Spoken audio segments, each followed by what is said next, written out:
Do you want to unmute a conversation on Twitter X?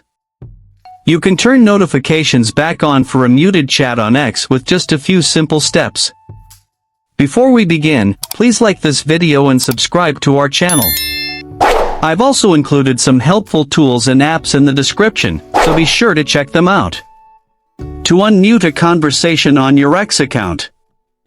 First, open the X app on your mobile device. Once you are on X, make sure you are logged into your account.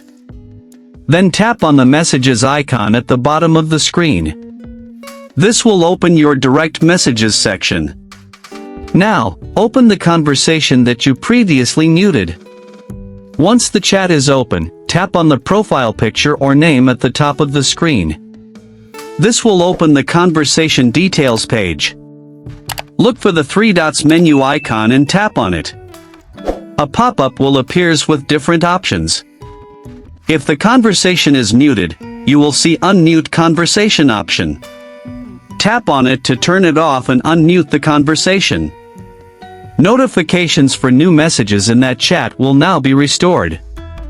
Keep in mind that unmuting a conversation only changes your notification settings and does not notify the other person.